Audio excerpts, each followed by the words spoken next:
ಕೆಲಸ ಇಲ್ಲ, ಸಂಬಳ ಇಲ್ಲ, ಬಾಡಿಗೆ ಕಟ್ಟಿಲ್ಲ, ತರಕಾರಿ ಇಲ್ಲ, ಹಾಲಿಲ್ಲ, ಸ್ಕೂಲ್ ಫೀಸ್ ಕಟ್ಟಿಲ್ಲ, ಮನೆ ಕಟ್ಟಿಲ್ಲ, ಸೈಟ್ ತಗೊಂಡಿಲ್ಲ, ಬಂಗಾರ ಇಲ್ಲ. ಅಬ್ಬಬ್ಬಾ, ಎಷ್ಟೆಲ್ಲ ಸಮಸ್ಯೆಗಳು ಅಲ್ವಾ ಫ್ರೆಂಡು? ಒಂದ್ ಹೇಳ್ತೀನಿ, ನೆನ್ಪಿಟ್ಕೊಳ್ಳಿ, ನಮ್ಮ ದೇಹದ ಆರೋಗ್ಯ ಎಲ್ಲಿವರೆಗೂ ಚೆನ್ನಾಗಿರುತ್ತೋ ಅಲ್ಲಿವರೆಗೂ ನಮ್ಗೆ 1000 ಸಮಸ್ಯೆಗಳಿರುತ್ತೆ. ಯಾವಾಗ ನಮ್ಮ ದೇಹದ ಆರೋಗ್ಯ ಕೆಡುತ್ತೋ ಆಗ ಉಳಿಯೋದು ಒಂದೇ ಸಮಸ್ಯೆ, ಅದು ಆರೋಗ್ಯ ಸಮಸ್ಯೆ. ಎಲ್ಲ ಸಮಸ್ಯೆಗಳನ್ನ ಎದುರಿಸೋಕೆ ಮೊದಲು ನಾವು ಚೆನ್ನಾಗಿರ್ಬೇಕು. ಊಟ ಇಲ್ಲದೆ, ನಿದ್ದೆ ಇಲ್ಲದೆ, ಎಲ್ಲದರ ಬಗ್ಗೆ ಯೋಚನೆ ಮಾಡಿ ಆರೋಗ್ಯ ಕೆಟ್ಟಾಗ ಏನ್ ಪ್ರಯೋಜನ ಹೇಳಿ? ಇವತ್ತು ನಾವು ಚೆನ್ನಾಗಿದ್ದೀವ, ಕೈಕಾಲು ಚೆನ್ನಾಗಿದ್ದು ಹತ್ತೋಕೆ ಇಳಿಯೋಕೆ ಆಗ್ತಿದ್ಯಾ? ಖುಷಿ ಪಡಿ, ದೇವರಿಗೆ ಕೃತಜ್ಞತೆ ಹೇಳಿ, ಆಮೇಲೆ ನಿಧಾನವಾಗಿ ಕೂತು ಎಲ್ಲಾ ಸಮಸ್ಯೆ ಎದುರಿಸಿದಿರಂತೆ. ಹೇಗೆ ಬದುಕು ಕಟ್ಕೋಬೇಕು, ದುಡ್ಡು ಹೇಗೆ ಮಾಡ್ಬೇಕು, ಕಾರ್ ಹೇಗೆ ತಗೋಬೇಕು, EMI ಕಟ್ಟಬೇಕಾ, ಆಮೇಲೆ ಯೋಚನೆ ಮಾಡಿ.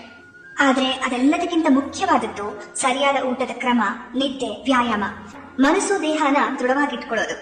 ಯಾಕೆಂದ್ರೆ ಆರೋಗ್ಯ ಸರಿ ಇಲ್ಲ ಅಂದ್ಕೊಳ್ಳಿ, ನಾವು ಈಗ ಯಾವ್ದ್ರ ಬಗ್ಗೆನೂ ಯೋಚನೆ ಮಾಡಕ್ಕೆ ಹೋಗಲ್ಲ ಫ್ರೆಂಡು. ಮತ್ತೆ ಯಾವಾಗಪ್ಪ ಹುಷಾರಾಗ್ತೀನಿ, ಮೊದಲಿನ ತರ ಯಾವಾಗ ಆಗ್ತೀನಿ, ನನ್ನ ಕೆಲಸ ನಾನೇ ಯಾವಾಗ ಮಾಡ್ಕೋತೀನಿ, ಎಲ್ಲಾ ಕಡೆ ಯಾವಾಗ ಓಡಾಡ್ತೀನಿ, ಇಷ್ಟಪಟ್ಟಿದ್ದು ಯಾವಾಗ ತಿಂತೀನಿ ಅನ್ಸುತ್ತೆ.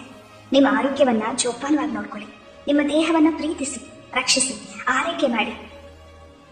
ಇವತ್ತು ನಿಮ್ಮ ನಿಯಂತ್ರಣದಲ್ಲಿರೋ ನಿಮ್ಮ ಆರೋಗ್ಯ ಎಷ್ಟು ಅಮೂಲ್ಯವಾಗಿದೆ ಎಂದು ಬೇಗ ಅರ್ಥ ಮಾಡ್ಕೊಳ್ಳಿ.